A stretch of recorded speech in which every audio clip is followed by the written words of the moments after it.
I think esports are and should be considered real sports.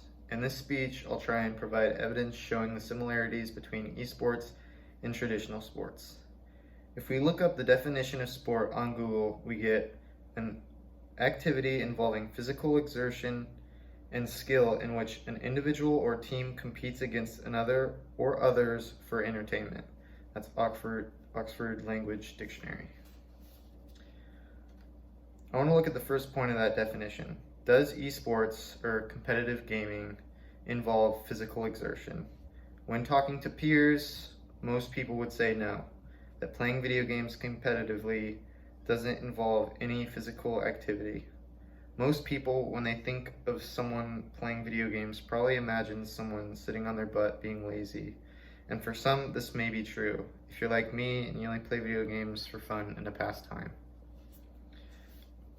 However, for professional esports athletes, it's different. In fact, professionals tend to be part of a team or organization and often live in the same house or go to the same kind of training facility. To quote Roundhill Investments, this is not only so they can practice daily and improve their skill, but to also create a similar team bond we see in traditional sports. In an article from Business Insider, they claim the players on Team Liquid, a professional League of Legends team, practice for a minimum of 50 hours a week. Because of the lengthy amounts of time practicing in front of a screen, esports athletes also require certain exercises to counteract the strain their training puts on their bodies.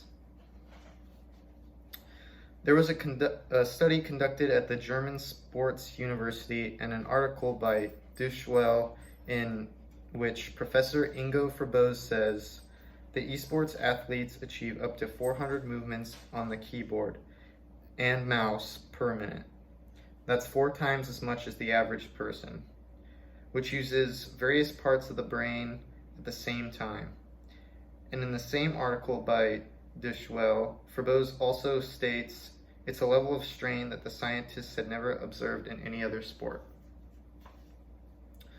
Moving on from that, like traditional sports, there are a number of various types of games you can play competitively. There are shooters like Call of Duty and Counter-Strike, fighting games like Smash Bros, and even sports games like Madden and FIFA, and so on and so forth.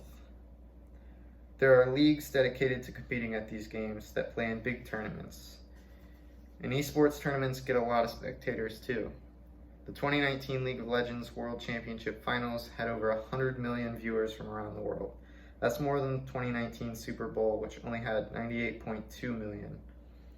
These tournaments can have cash pools of millions of dollars, and the winners can receive trophies and medals, much like we would see in Super Bowl games or some kind of traditional sport championship.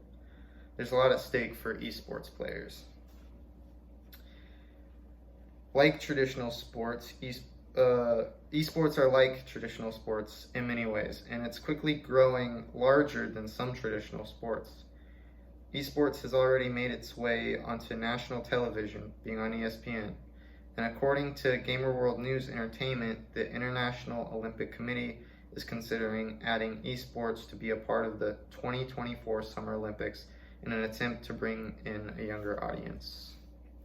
If you really take the time to look at all that goes into esports, then you might find there's no reason it can't be considered a real sport.